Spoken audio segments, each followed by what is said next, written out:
yung budget. Ngayon, binalikan namin yung inyong sinamit sa Kongreso, yung errata, at tinignan namin itong errata at isa-isa naming tinignan yung mga projects. Meron about, kung tama yung aking datos, no? Meron about 14,670 projects na re-submit ninyo through errata. At nagkakahalaga ito ng 566 billion pesos. No? Wala na yung flood control dito. Ngayon, tinignan namin isa-isa yung mga projects at ito yung tinatawag ko before mga red flags. No? Hindi ko sinasabi na ito ay mayroong katiwalian o hindi ko sinasabi may kikita dito, but definitely red flags. At papakita ko isa-isa itong mga red flags.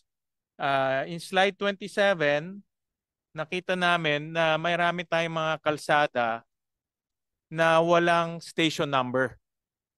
No? So hindi namin alam gaano kahaba to. Hindi rin namin alam gaano nasaan itong mga lugar na ito. No? Hindi rin namin alam kung ito ang nasaan.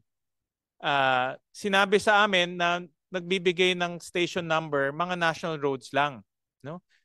Pero pag titignan nyo ito, kagaya itong isang project, 300 million, Secretary, construction of access road going to Anlau, Tiplex, Tarlac. Hindi na ho to local roads. This is an access road to a highway. No? At hindi siya maliit na halaga, 300 million to. So, ang punto ko ho dito, kung gusto natin transparency, dapat naka-embed, kahit na local road to, dapat meron station number, may coordinates rin. Kung hindi natin alam gaano kahaba to. Baka itong construction of access road, sasabihin nyo, let's say lang, 10 kilometers. Pero paano natin malalaman kung 10 kilometers? Paano kung ginawa 1 kilometer lang o 2 kilometer? So ito, in red flag namin, number 1 is yung mga kalsada, walang station number. Hindi siya transparent.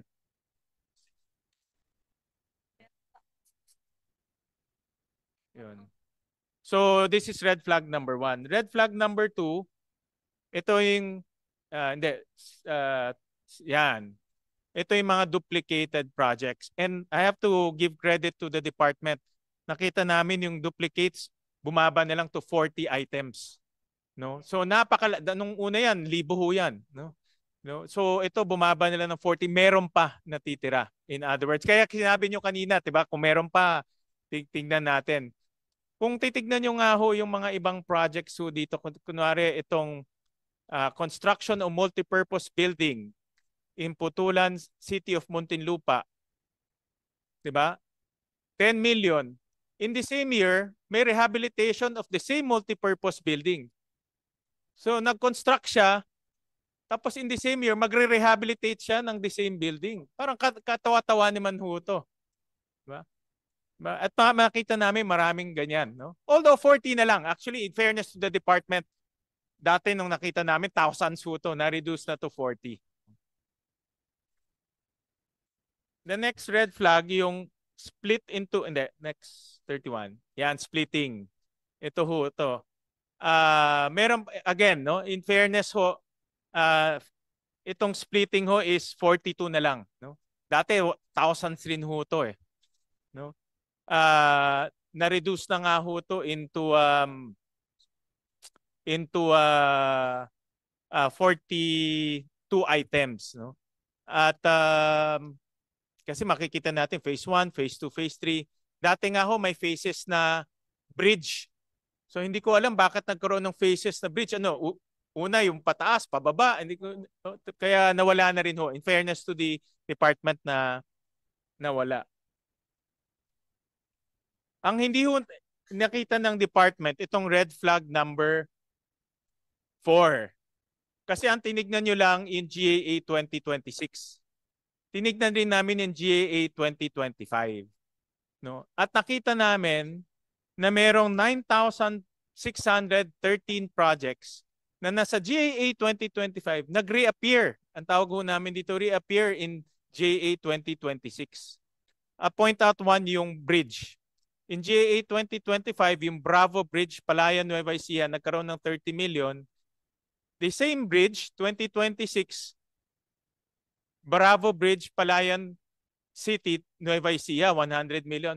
Paano ho nagkaroon ng construction na 30 million bridge in 2025 and another construction of bridge in 2026? No? Ano? And this is about 9,600 projects. So kung isa-summarize ho natin lahat, next slide. Kung sa-summarize ho, hindi, yung slide 35. In red flag number 1, yung wala pong station number, that's about 4,566 projects worth 200 billion. In red flag number 2, duplicates 40 projects. Red flag number 3, 42 projects. Yan na nga, malaking bumaba. Ito po yung sa akin pinaka-critical, yung red flag number 4, reappearing projects, 946 projects worth 14 billion. Kung itatali ho natin lahat, kung susuma ho natin lahat itong red flag 1 to 4, aabot ho yan ng 271 billion pesos. So, in other words, to give credit, nalinis na, pero meron pa rin ho natitira ng mga red flags. Mr. Chairman, may I respond? Yes, One by one po siguro. So, dun po sa mga red flag number 1, no, na walang station number, kailangan po i-validate. Unang-una, kailangan i-validate ito.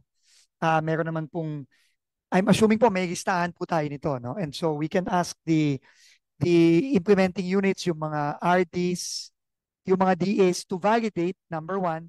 And then, ikalawa po, lagyan po ng station number. Kasi po, ang sinasabi po sa akin ngayon is kapag nga daw po hindi national road, hindi ginalagyan ng station number. Pero, tama po kayo, na kailangan malagyan ng station number para malaman natin unang-una yung basic, gaano kahaba ba yung kaling yon. So, I will instruct po ngayon yung ating implementing units na i-validate muna at lagyan ng station number. Yun po yung una. Yung sa duplicates po, uulitin ko po, tanggalin na po natin yung 40 natitirang yan, no, na duplicate. No? So meaning, kung 40 ho yan, kalahati po siya ng mawawala, if I'm correct. No? So magiging 20 project na lang imbes na 40. Same po dun sa multiple phases. Yeah. Ngayon po, yung pong red flag number 4, no? Ito po, importante po ito, no? Kasi ang akin pong inutos dyan, nung yan po ay nilinis, na dapat kung completed na ang proyekto noong nakaraang taon at hindi lang nung immediately preceding year, halimbawa in this case 2025, dapat wala nang pondo yan. Pero ang sinasabi po sa akin ngayon is baka po yung project na nandyan kaya siya nagre-recur kasi hindi pa siya kumpleto. No? But again, kailangan po yan i-validate, number 1. At ikalawa, kailangan po sabihin kung ano ba talaga ang kailangan kumpletuhin. Halimbawa po, no? Yung pong Camaranyugan Bridge sa Cagayan. Malapit na po matapos yon. Ang budget po noon, roughly, I think, mga 2 billion. No? Pero, meron po kinakailangan na 260. I don't know if Camaranyugan is here. So, I'm not sure. No? Pero, ang kailangan na lang po na 260 million doon ay yung mga approaches. No? Ibig sabihin, yung pong paakyat na lang, no, nung bridge. Kasi nga po, mukhang nung mga nakaraang taon po, ang sinasabi nila sa akin, either nawawala or nababawasan. So yun po ang kailangan i-validate dito. At clearly, it is not transparent because it is the same project title. No? Kunyari po yan, yung mga nakikita natin. Construction of road, Barangay Bachawan, Eastern Samar, 30 million. Tapos ganun din, construction of road, Barangay Bachawan, Eastern Samar. Para po maging transparent yan, kailangan, unang-una, ano ba yung stations niyan? Di ba? Kasi kunyari, kung I'm assuming po, no, hindi ko po kabisado itong, like I said, no, Tinatnan ko na lang po itong budget na ito, no? I'm assuming po, kung ang construction of road, Barangay Batchawan ay 10 kilometro at yung 30 million ay para lang sa 2 kilometro, no? Kailangan po transparent tayo dyan. Kilometer X to kilometer X. Para po klaro na kilometer here hanggang kilometer here is needed to complete it. Pero ngayon po, hindi ganun ang lumalabas dito. Kasi hindi natin alam, no? Baka double-double na naman yan, no? Which we will not allow. So, yun lang po, no? So, I think we have time naman po to work on this. But I think this requires field validation. At nandito po ang ating mga regional directors ngayon, naririnig nila ako. Kailangan po i-validate yan isa-isa. No? At malaman, bakit kailangan pa ng additional 80 million para dun sa pang-apat na project dito, yung sa Surigao del Sur. No, construction of District Trento Bypass Road. Kailangan po natin gawing very, very transparent yan. At dito po, nakikita ko, hindi po transparent yan, Mr. Chairman. Thank you, Thank you po. Secretary. Well, Secretary, makikita natin dito. Kasi like for example, itong sa Surigao del Sur, exactly the same yung title. Parehong-pareho yung title. So hindi natin alam kung ito ba ay continuation or tapos na. Ang mangyayari dito on the ground, yung district engineer, magkakaroon siya ng discretion kung paano niya gastusin yan kasi parehong-pareho eh. Pwede niyang sabihin, gawin kong from 2 lane to 4 lane. Pwede kong gawin from 1 kilometer to 10 kilometer. Nasa kanya yung discretion. Pwede niya rin sabihin na pwede niyang gawing ghost project rin kasi nagawa na yung project, picturean niya na lang at sabihin, gawa na ho to. Diba? So in other words, with this, ito mga ganitong title, pwedeng mangyari another round of ghost projects. Do you agree? Absolutely agree, Mr. Chairman. Kaya nga po tingin ko, moving forward, yung level of detail po sa mga proyekto, kailangan nandyan. Alam ko po, malaking bagay na yung line item. Pero dito po sa nakita nyo ngayon, at nakita na natin ngayon dito sa 2026, kailangan po talaga mabago ito. Kailangan po detalyado yan. Ayun, kung hindi ma-justify at hindi ma-detalyado, kailangan po yan tanggalin, Mr. Chairman. Secretary, actually to be honest about it, nung nakita ko ho itong mga data, next slide nga Carla, nung nakita ko yung dami, next. Nung nakita ko ho yung dami, ito, we're talking about close to about 6,187 projects, no? Tapos ang costing niya 271 billion. Ang unang instinct ko ho, i-defer muna yung budget ng DPWH para malinis ho to eh. No? Dahil kung hindi ho natin malilinis to, mauulit lang ho to in 2026. Like what you said, kung pareho yung title, pwedeng maging ghost project yun kasi may discretion na ngayon ang district engineer. No? But kanina, narinig ko rin sinabi niyo na you will let Congress decide. Opo, absolutely po. So, ang decision namin, pwedeng number 1, tanggalin lahat yung mga doble-doble. No? And then, ang pwedeng matipid natin dito, 271. No? 271 billion out of your 600 billion. That's 1/3. Mamaya, let si Senator Lauren to expound on that. Or, kasi naririnig ko, sabi nyo rin kanina, iba continuation. Diba? I heard kanina na ibang mga projects continuation. So, ito po ang sinabi sa akin ngayon na it's possible na continuation. Pero kahit ako po, hindi ko naman alam yung mga proyektong yan. So, kailangan po yan i-validate. Kailangan po yan i-validate. Yung sheer volume po ng mga proyekto ng DPWH is unimaginable. No? Ang dami po talaga niya. At kailangan po talaga i-validate yan. Pero, para po sa akin, no, kung mamarapatin nyo po, kung meron pong red flag dyan, para lang makasiguro tayo na yung pera, hindi mananakaw. We leave it up to the discretion po of the Committee on Finance, no, to deal with these projects. Pero ngayon pa lang po, makakuha po tayo ng listahan, ipapavalidate na po natin yan, no, para po makasigurado tayo. Pero to be quite honest, no, kahit yung validation na yan, hindi ko po i-vouch na 100% yan kung talagang validated yan ng tama. Kasi, alam niyo naman po, hindi po natin alam kung ano po talaga ang totoo at hindi. Lalo na pagdating na sa napakaraming proyektong tulad nito. Secretary, no? Itong red flag 1, isubmit nyo sa amin yung exact station number ng bawat proyekto. Exact technical, kung mayroong mga technical description yan, isubmit nyo sa amin. All 4,566 projects. Yung red flag 2 or 3, tatanggalin namin yung mga doble. In red flag 4, isubmit nyo sa amin yung technical description kung ito ay continuation. Tama at po. kung meron. Pero Tama kung po. hindi nyo masasubmit, tatanggalin din namin yung red flag floor kasi on first glance, tapos na siya yung 2025 eh. Bakit pa tayo magdadagdag in 2026? Tama po. So, we will expect yung submission for red flag 1 the soonest kasi tumatakbo na yung project. Pero kung hindi nyo masasubmit yung 1 and yung 4, we will remove 271 billion worth of projects. Opo. Opo, that is very clear po, Mr. Chairman. Okay.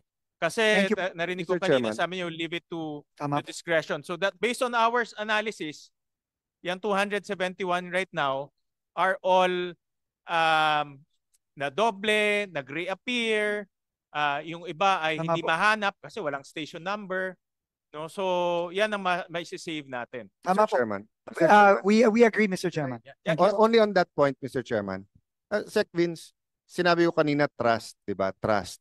And it's hard to build trust. You earn it, 'di ba? Hindi naman ano 'yan, hindi naman just because bago ka, bago team mo. But kailangan din ng period kasi of honesty or idealistic pragmatism. So for example, one reason on the negative side, one reason na meron kang isang 70, isang 80 million kasi ayaw nila umabot ng 100 million kasi sa region mapupunta yan. Okay. So that's the bad side. But we were discussing in Malacanang, no, in a official formal meeting. You weren't there yet, no? Na minsan, for example, no, yung project napakahaba. At pagka ginawa mong full, wala yung pera for that. At kahit ilagay mo, 2 years matatapos. Pero pag ginawa mo yung phase 1 dito magsa-start sa south at 50 million, phase 1. At yung phase 8, 50 million na sa north, mas mabilis papunta doon. So, yun yung dalawang extreme ngayon. Yung isang extreme, magpapalusot ng magpapalusot, you're back to square one. But the other extreme is, we don't put the right nomenclature, we don't explain to people, this is good for us. Diba? So for example, I don't know which of those projects, diba? But if there's one project there, katulad nung sinabi ko, kasi nga gusto nilang, o kaya iba yung probinsya dito, iba probinsya, just so that matapos, ganon. Diba? So yun siguro, if we have to change some nomenclatures for the final, even yung ano yung eksaktong saan ilalagay, etc., no? We want to know where, pero there are contingencies pagka ginagawa na yan, ha? Kasi kung hihintayin mo pa yung soil testing at everything nung ganyan, 2 years kang walang gagawin. So on one extreme, validate and do. But the other extreme, don't stop those other projects that you know na kailangan talaga. Thank you, Chairman. Mr. Chairman, if I just may respond to that, no? Tama po yun, no? Dapat po talaga tuloy-tuloy ang trabaho ng DPWH kasi kailangan po ng mga kababayan natin yung mga proyektong ito, no? Kung kaya yan, kung tulay yan, kung ano man yan. Pero, tama po na dapat we always err on the side of caution. No? Na kung merong questionable dyan dahil ang lumalabas, kumpleto na yan at biglang pupondohan na naman ng bago, we always have to err on the side of caution. Kasi ang kailangan po nating masigurado, hindi na nakawin ang pondo. At wala pong opportunity para nakawin ang pondo. Pero dito po sa pinoint out ng ating chairman, tama po siya. No, we have to err on the side of caution. No, kaya po kung ito'y, ang importante po talaga yung ma-validate at gawing transparent, no? Kung yan ay continuation, ilagay na continuation yan. Kung yan ay kulang ng 3 kilometro, 5 kilometro, 10 kilometro, ilagay po na kulang ng 10 kilometro o 3 kilometro o 5 kilometro yan. Pero dito po sa nakita natin, na pinakita po ni Chairman Gatchalian, hindi po klaro yan. So kailangan po talagang klaruhin yan. And we have to always err on the side of question dahil pera po ito ng taong bayan, hindi naman po natin pera ito.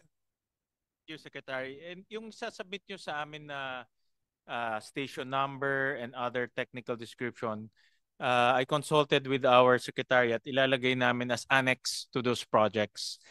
Kung meron, no? Kung wala, then we have no choice but to remove those projects. So Agree po, importante yung station Mr. Chairman. number para mahanap nung mga ano natin, mga constituents rin natin. Kasi ito nga, ito ipapublish to eh. Pag na-approve to, ipapublish through the GAA, pero hindi nila alam kung nasaan eh. So anong use ilalagay natin yung pangalan ng road, parang pangalan ng barangay, pero hindi naman nila mahanap kung saan o gaano kahaba. No? So yun yung direction to make the GAA more transparent. No? So i-attach namin with through an annex. Sana masubmit sa amin on or before Sunday. Kasi next week or Monday next week kasi papasok na kami into reconciling the budget eh. Sasubmit nila yung mga station numbers.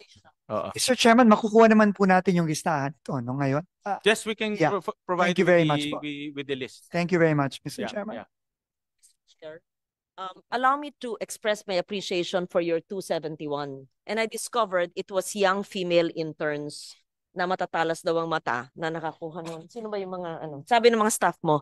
So, sigurado ako marami ka pang makikita kasi and I would like to express my appreciation to Sec Dizon for giving the chair and I would like to share the information with the permission with the other senators of the soft and the hard copy of the NEP and the GAB, which you gave us, no? Yeah. And a manifestation earlier that we discussed with the chair would be the details of that, because what we have now, and thank you for this, thank you po, Attorney Conti, Yusek Conti, ito po yung HGAB na nanggaling sa NEP. Pero totals lang po. And pursuant to what the chair did was to look at possible red flags. Could we kindly have the supporting documents for each district so that the issue na mangyayari na hindi alam ng congressman tapos meron doon, mareresolve natin, hindi po kayo ang matatamaan, hindi team ninyo, hindi rin yung congressman, at saka yung issue na yung hindi alam ng mayor na meron pala doon na road construction, hindi rin mangyayari.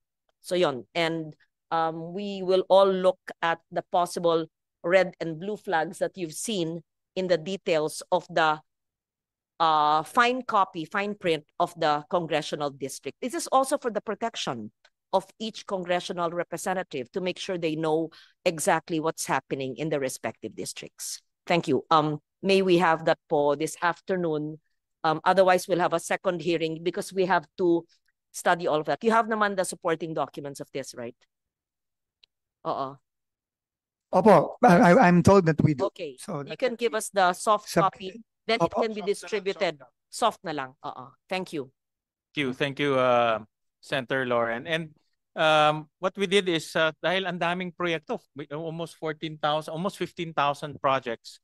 So kumuha kami ng interns sa Pamantasan Lungsod ng Valenzuela, mga accounting interns, mga 10 sila, para lang isa-isahin talaga yung project at banggain sa 2025, 2026, at one by one nila tignan ho yun para ma-come out namin yung red flags. So paulit-ulit nila tinest para malaman kung talagang tama yung data. No? So that's my first topic, and yun. So this is the agreement. We will wait for the station numbers. We will also wait doon sa reappearing project. We'll also wait for the station numbers doon. Pag wala, then we will have to remove it. No? Okay. Okay ba yun, Secretary? Is that the ano? Yes, I think very, very clear po, Mr. Chairman. No, and we kaya ba yung Sunday. Sunday? Or Monday. Monday.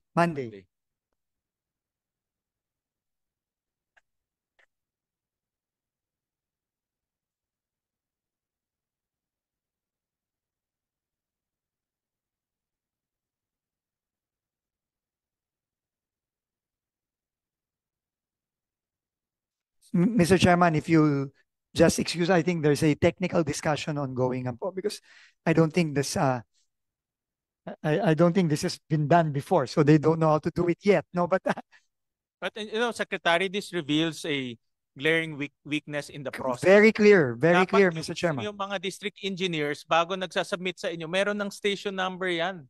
Di ba?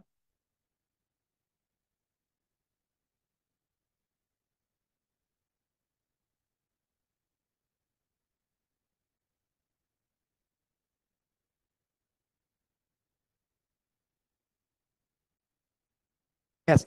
Mr. Chairman, I think the technical discussion that's ongoing is station limits po kasi on national roads use Luneta kilometer 0 as the station reference. The problem with the local roads, which I think all, if not most of these are local roads, is there is no reference point. So the discussion they are having now in front of me is they just need to identify what the stations are in that particular area, not necessarily relating it to kilometer 0 in Luneta. Am I correct?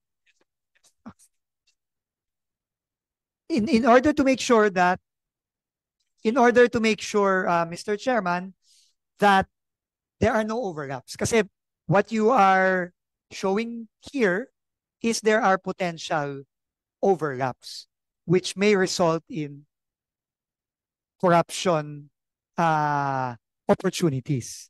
No? Kasi kung nag-overlap, nagawa na yan dati, pondohan mo ulit, saan mapupunta yung pondong yun? No? So obvious na, alam na natin kung saan mapupunta yun.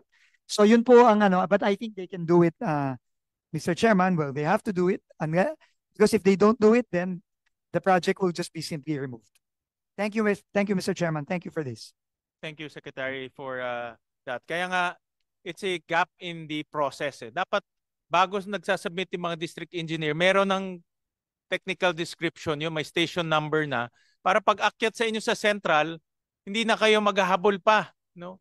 At dapat hindi rin piniprint, ito yung sinasabi namin sa DBM, dapat hindi rin nilang tanggapin kung walang technical description. Kasi makikita naman natin very, very, very general eh. Hindi mo mapinpoint kung saan, hindi mo mapinpoint gaano kahaba. Opportunity for corruption yun, kagaya ng sinabi niyo. Mr. Chairman, just on a final point, I think, and I've been talking to people who have been here for quite some time, ito na po yung sistema eh. Nitong nakaraang, hindi lang taon to, dekada na to eh. Ito na yung sistema. Ito na, in the previous budgets, this is how it's been done. No? And thankfully, and it is how it's been done, and it is also how it has been approved by Congress in the past. So I think this is a very opportune time, and we thank the good chairman for pointing this out very clearly. No, pointing this out very clearly, and I think it is very in line with the president's objective to really clean up this system. No, clearly, there are clear opportunities here, no, for corruption, but this has been done since, I don't know, time immemorial, I would think. No? So it's about time po, Mr. Chairman. We would like to thank you and the committee for pointing this out. Thank you very much, Mr. Chairman.